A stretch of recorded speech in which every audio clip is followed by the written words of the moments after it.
여러분, 우리는 사람이 많고 적음을 떠나서요, 나를 아는 사람까지는 욕심 일지는 몰라도 내가 아는 사람들에게 그들과 잘 맞던 어느 정도 맞지 않던 간에, 내가 그들을 잘 알던 잘 알지 못하던 간에 그들로부터 좋은 평가를 듣기를 원합니다.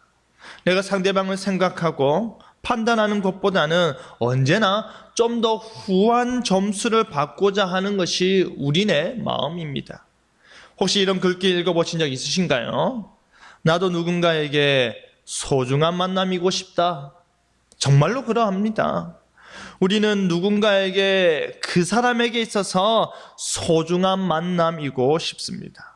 오늘 이 시간 한 여인이 자신의 인생에 있어서, 자신의 비참한 인생에 있어서 진정으로 소중한 만남을 가지게 되는데요, 전인격적 만남이라는 제목으로 말씀이 주는 교훈을 함께 나누겠습니다. 첫째로, 믿음은 행동하는 것이다 입니다. 오늘 우리가 읽은 본문의 내용은요, 해당장 야이로의 딸 사건 가운데 놓여져 있습니다.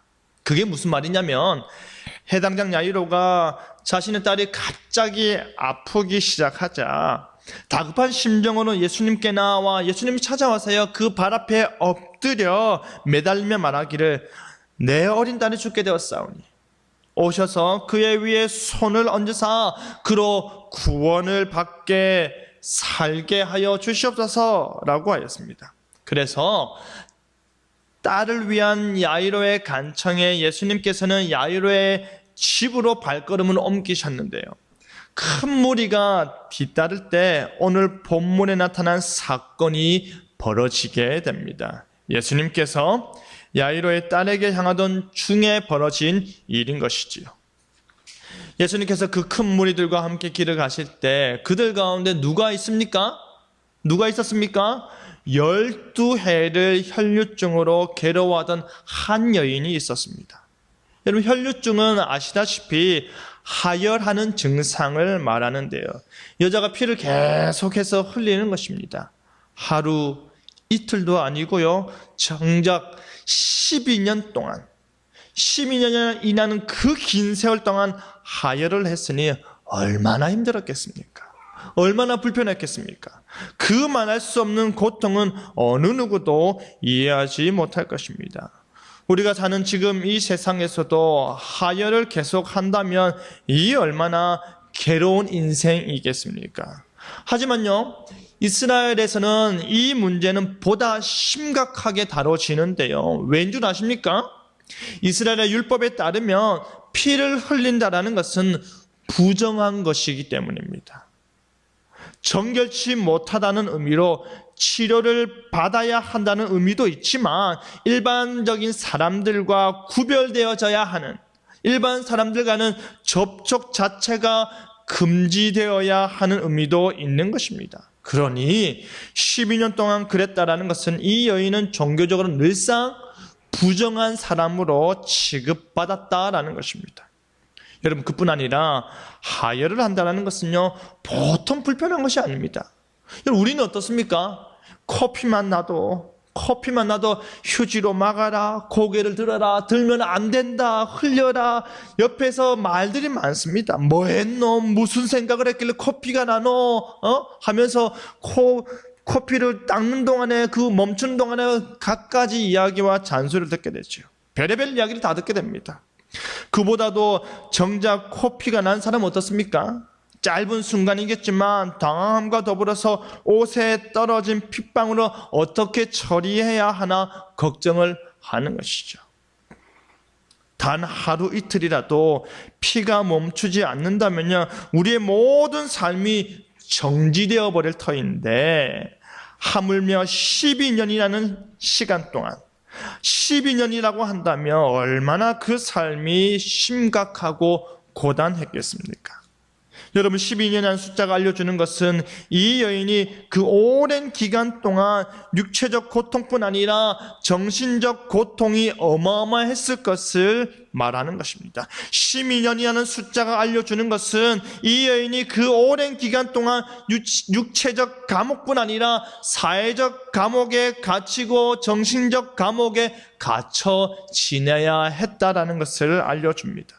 물론 이 여인도 자신의 병을 고치고자 안 해본 것이 없는 듯합니다.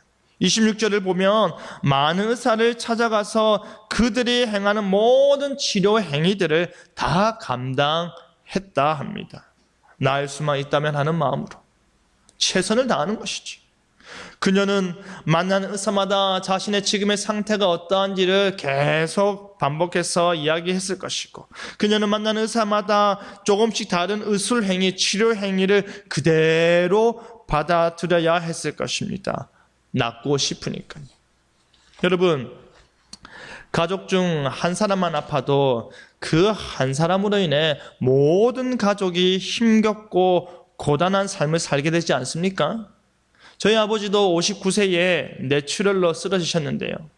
그 15년 동안 병으로 고생하시다가 천국으로 가셨는데, 저희 아버지가 처음 쓰러졌을 때 저희 어머니가 53세였습니다.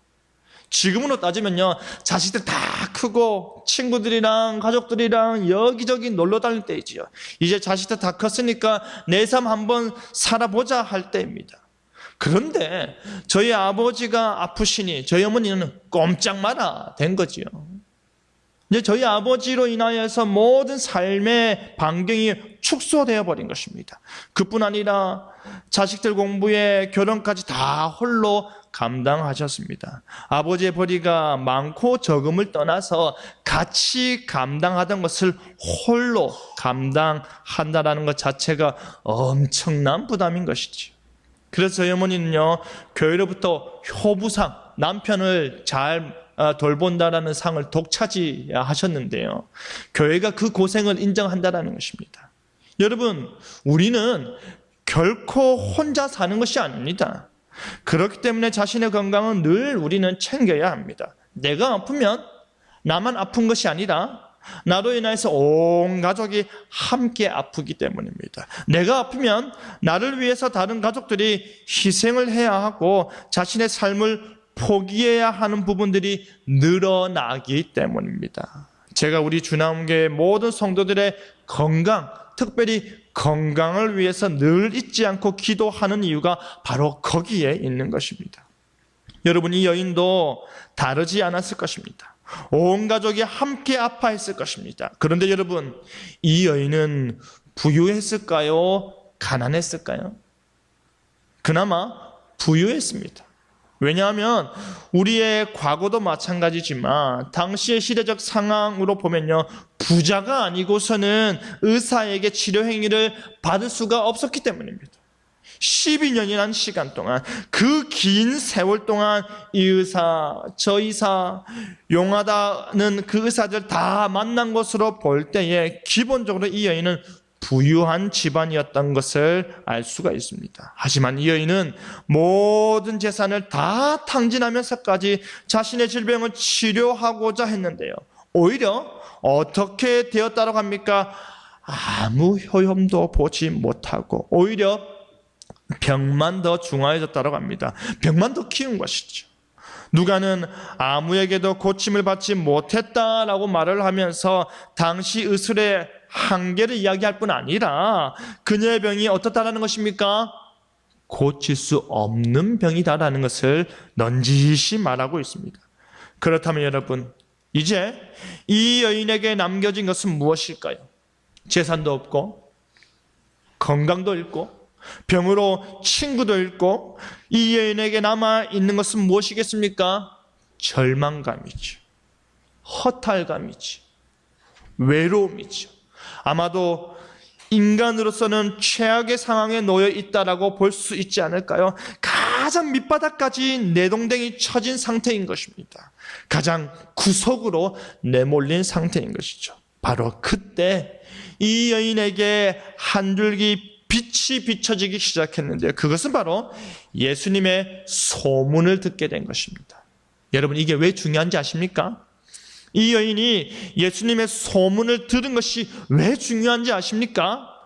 그가 예수님에 대한 소문을 흘려듣지 않았다라는 것입니다. 그녀는 예수님에 대한 소문을 자신의 마음 한가운데 품어버린 것입니다. 여러분, 수많은 사람들이 예수님에 대하여 소문을 들었을 것입니다. 수많은 사람들이 자신의 마을에 예수님께서 오셨음을 들었을 것입니다. 그런데 아마도 많은 사람들은 그래? 그랬구나 라고 하며 자신의 일상의 삶에 몰두하지 않았을까요? 세계적인 학자가 이곳에 온다 하더라도 그 학자에게 관심을 가지는 사람만이 시간을 내어서 그 만남의 자리로 나오지, 나머지 사람들은 오는구나, 왔다 갔구나 라고 반응을 보이는 것이죠. 그렇습니다. 자신의 삶이 바쁘기에 그냥 지나치기 일쑤이죠. 하지만 이 여인은 예수님의 소문을 듣고 가만히 있지 않았다라는 것입니다. 이 여인은 예수님에 대해 들어 알게 된 그 모든 내용들이 사실이기를 바라는 마음으로 예수님께 나아갔던 것입니다. 이것이 정말로 중요한 것입니다. 내가 그의 옷에만 손을 대어도 구원을 받으리라 생각했던 것입니다. 그 소문에 대한 믿음이, 그 자신의 구원에 대한 갈망이 예수님의 옷에 손을 대는 행동을 보이게 한 것입니다. 귀로 듣고 마음에 품어 행동으로 옮긴 것입니다. 사랑하는 성도 여러분, 풍랑 가운데 놓여 있던 제자들도요, 극심한 공포 가운데 선생님이여, 우리가 죽게 된 것을 돌보지 아니하시나이까 라고 외쳤습니다. 그가 하나님의 나라에 대해서, 하나님의 능력에 대해서 그렇게 가르치고 몸소 치유와 죽기의 능력을 보여주셨음에도 불구하고 풍랑 앞에서 그들은 죽음의 공포로 두려워 떨었습니다. 그뿐 아니라 예수님께서 말씀으로 그것의 풍랑을 잠잠케 하자 함께하는 제자들도 그가 누구이기에 이 바다와 파도가 순종하는가라고 하였는데요, 하물며 소문으로만 듣던 이 예수님을 향한 이 여인의 믿음은 실로 위대한 것입니다. 옆에서 직접 가르침을 받고 옆에서 직접 그것을 보았음에도 불구하고 그가 누구이기에 라고 의심하는 가운데 그저 놀라울 가슴을 가졌다면, 이 여인은 소문으로만 들었던 것을 믿음으로 나아갔던 것입니다. 이 여인은 자신을 가로막고 있던 모든 절망과 소망 없음과 자신을 부정하게 보는 따가운 시선을 깨뚫고 예수님께 나오는 것입니다. 예수님에 대한 소문을 진실로 받아들이고 나아가는 것입니다. 그 소문이 나에게 역사로 나타나리라 하는 그 마음으로 나아가는 것입니다.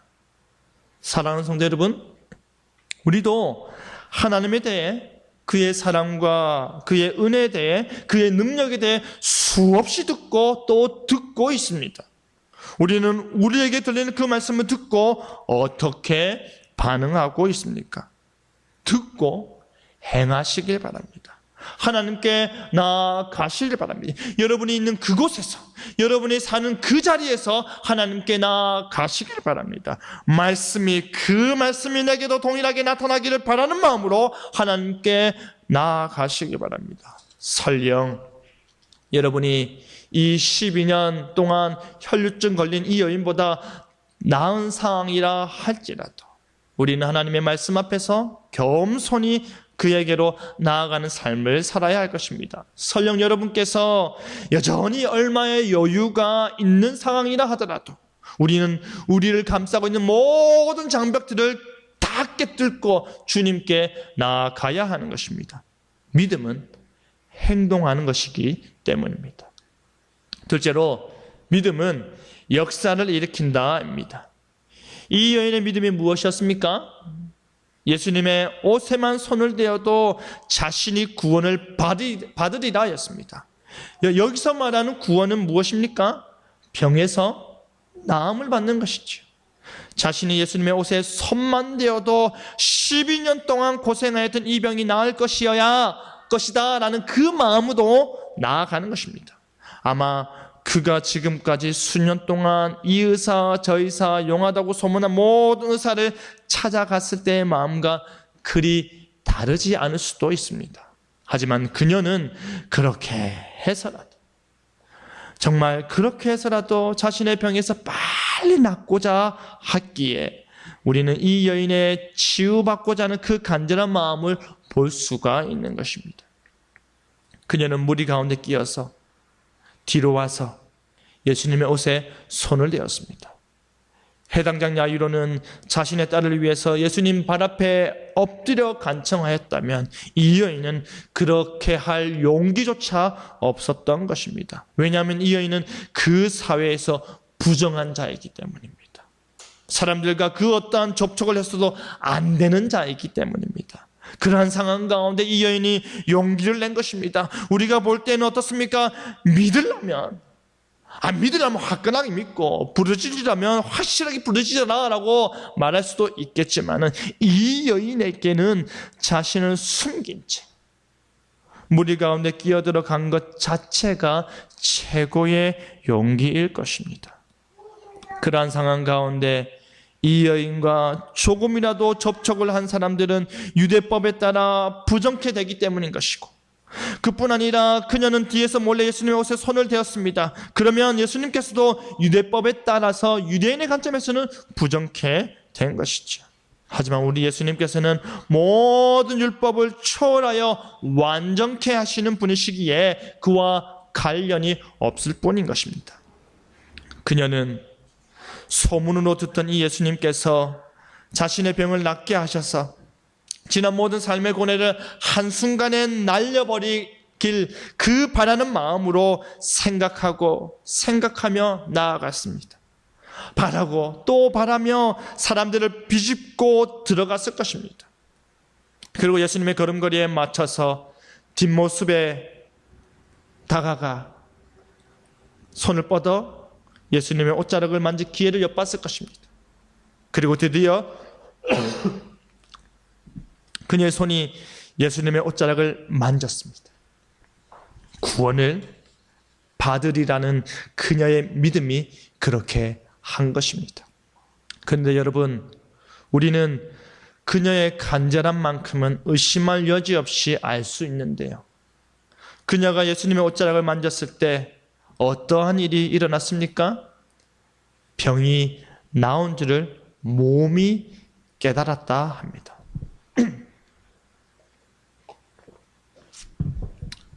우리가 감기 걸리면 사람들마다 다양하게 그 감기에 대해서 대처를 하는데, 어떤 사람들은 라면 매운 거 끓여가지고 고춧가루 팍팍 뿌려가지고 그거 땀을 뻘뻘 흘리면서 먹으면서 야 감기 다 나았다 뭐 이런 사람이 있죠. 우리가 생각하면 저렇게 하는 게 어떻게 감기가 다 나을 수 있을까라고 하지만, 내가 감기에 걸려서 나아질 때 우리는 압니다. 내가 지금 나아지고 있구나. 느끼는 것이죠. 내가 지금 많이 좋아졌다. 많이 내 몸 자체가 감기가 이제 끝난 것 같은데 라는 것을 우리가 느끼지 않습니까? 이 여인도 그것을 깨달은 것입니다. 혈류의 근원이 마름으로 인해서 더 이상 출혈을 일으키지 않았다라는 것입니다. 못 믿기라는 것입니다. 12년 동안 그녀를 떠나지 않았던 그 고통스러운 병이 나은 것입니다. 12년 동안 자신을 괴롭히던 그 질병에서 해방된 것입니다. 그것을 자신의 몸이 깨닫는 것입니다. 내가 12년 동안 자신이 나았다라는 생각을 가져본 적이 없는 이 여인에게 얼마나 큰 확신으로 나타났으며 얼마나 즉각적으로 나타났으면 자신의 몸이 깨달았을까요? 기적이 일어난 것입니다. 여러분, 예수님께서 자신의 치유하는 능력이 자신에게서 나간 줄을 스스로 아셨습니다. 이 말은 치유하는 능력이 누구로부터 나온다는 것입니까? 예수님으로부터 나온다는 것입니다. 비록 12년 혈류증 걸린 여인이 용기를 내었고 손을 뻗었고 그녀가 구원받을 줄 믿었고 그녀가 나음을 받았다 하더라도 그녀를 낫게 하는 것은 오직 예수님이시다라는 사실입니다. 오직 우리 예수님만이 우리의 믿음의 치유와 구원으로 응답하실 수 있는 것입니다. 이 모든 일을 예수님께서 아셨습니다. 예수님께서는 그녀가 누구인지, 그녀가 어떻게 나왔는지, 그녀가 얼마나 용기를 내었는지 다 아셨습니다. 능력이 나간 줄 아시고 라는 말은 뒤늦게 아신 것이 아니라 능동적으로 이미 아셨다라는 말을 품고 있습니다. 그러면서 하는 말이 누가 내게 손을 대었느냐? 누가 내게 손을 대었느냐라고 물어보십니다. 여러분, 우리가 여기서 질문해야 하는 것은 예수님께서 왜 이 질문을 했냐라는 것입니다. 그는 다 아셨는데 여인이 아니라 예수님께서 참된 치유의 주체이신데 왜 그 모든 것을 아시면서 이 질문을 했을까입니다. 그 이유가 무엇일까요? 이 여인을 책망하기 위해서일까요? 아닙니다. 주변의 모든 사람들에게 이 구원의 역사를 알리기 위한 것입니다. 그녀는 몰래 만졌고 그녀만 자신이 나았다는 사실을 알았던 것을 예수님께서 모두 다 아시고 주변에 모르는 자들에게 그것을 알려주시고자 하는 것입니다. 여러분 생각해 보십시오. 제자들은 모릅니다. 이 구원의 사건은 오직 그 여인과 예수님 사이에서만 벌어진 일입니다.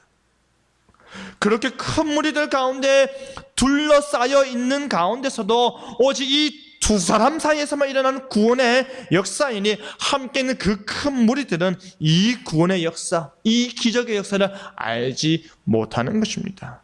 이렇게 사람들이 많은데 누가 예수님께 손을 대었느냐라고 물으시니 뭐라고 대답할 수 있겠습니까? 알 수 없습니다. 예수님, 이렇게 사람들이 많은데 지금 사람들이 큰 무리가 같이 가는 가운데 부딪힐 수도 있지요. 사람들이 예수님 만지고 하는 건 당연한 거 아닙니까? 누가 맞는지 물으시면 우리가 어떻게 그걸 알 수 있습니까? 제자들의 대답이 바로 그것입니다. 누구냐? 라고 물으신 뒤에 예수님께서 뒤를 돌아보십니다. 예수님께서 찾으시는 것이지. 예수님께서는 찾으실 뿐 아니라 그 은밀한 일을 드러내기 원하셨던 것이죠. 그런데 예수님의 누구냐라는 질문에 그 모든 사람들이 의아해할 때에 오직 한 사람만이 그 질문에 누구냐라는 질문에 두려워 떨었는데요. 누구겠습니까? 바로 나음을 받은 이 여인입니다.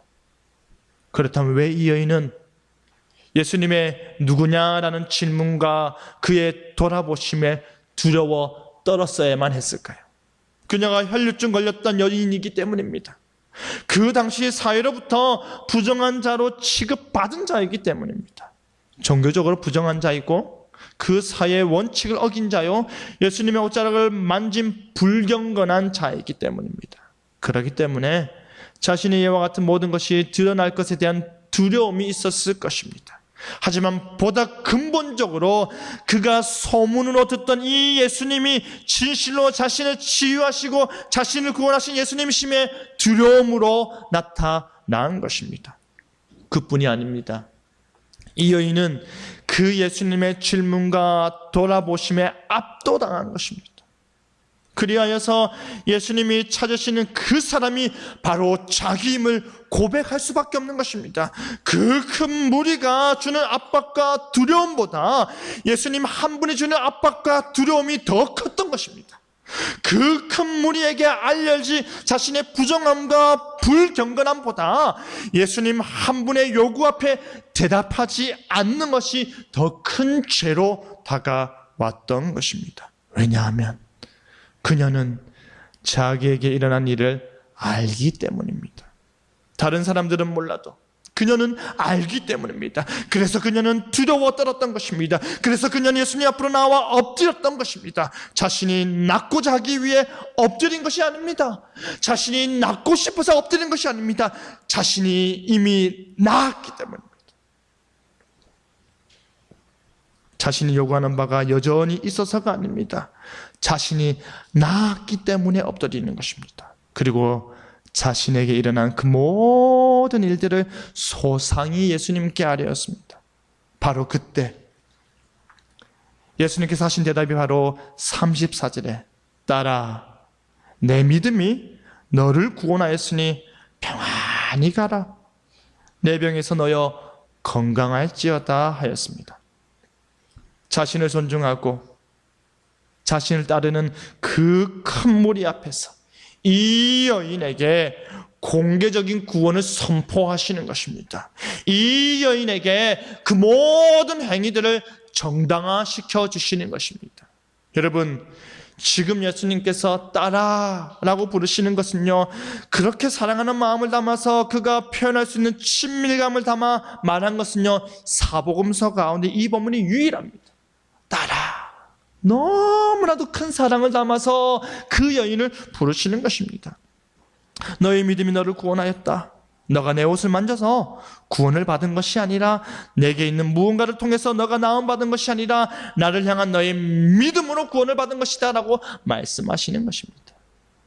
예수님의 구원 선언은 이 여인이 더 이상 부정한 여인이 아니다, 불경건한 여인이 아니다, 죄인이 아니다 라는 것입니다. 12년 동안 자신이 사는 세상 내에서 속할 수가 없어서 같은 하늘 아래 산다 하더라도 완전히 소외되었던 그녀를 이제 회복시켜 주시는 것입니다. 그녀를 자유케 하는 것입니다. 그녀를 찾아서 그녀를 인격적으로 만나 주시는 것입니다. 내가 나음을 받았다라는 그 자신만 아는 사실에서 너가 나음을 받았고 너가 자유케 되었고 너가 우리 중 하나와 같이 되었다라고 공개적으로 선포하심으로 인해서 그녀를 완전히 회복시키시는 것입니다. 구원의 진정한 의미를 그녀에게 그리고 그 무리들에게 선포하시는 것입니다. 그것이 진정한 평안입니다. 그것이 진정한 화평인 것입니다. 그러니 예수님께서 평안히 가라, 내 병에서 놓여 건강할지어다 말씀하시는 것입니다. 너는 이제 평화로운 존재가 되었다. 그러니 너는 이제 평안을 향하여 가라 하시는 것입니다. 모든 평안을 완전히 앗아가버렸던 그 질병에서 이제 놓였으니, 건강해졌으니 이제는 건강뿐 아니라 모든 것이 회복된 그 상태에서 내 남은 인생을 평안히 살아가라, 평안히 가라, 샬롬으로 가라 하시는 것입니다. 예수님께서 진정한 샬롬을 그녀에게 허락하여 주시는 것입니다. 예수님과의 샬롬, 세상과의 샬롬, 스스로에게 샬롬을 완전히 선포하시는 것입니다. 여러분, 이 여인이 누리게 될 샬롬은 예수님과의 전인격적인 만남을 통해 이루어지는 것입니다. 그녀가 가진 모든 문제의 유일한 해결 방안은 예수님과의 전인격적인 만남에 있었던 것입니다.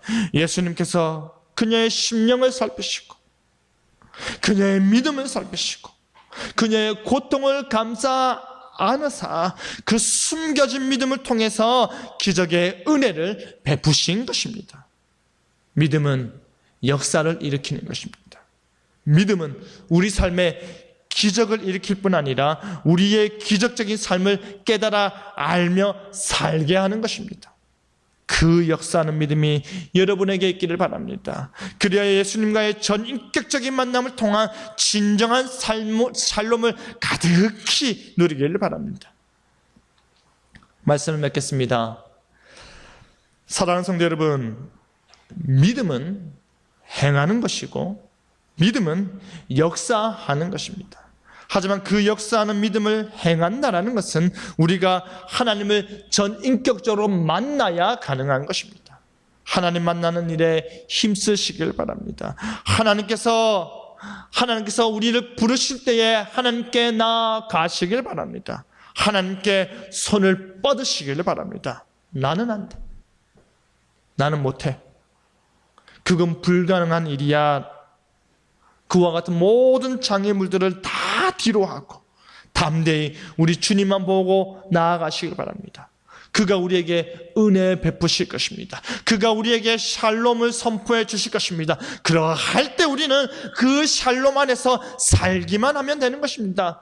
사랑하는 성도 여러분, 우리 하나님께서 우리와의 만남을 너무나도 기다리십니다.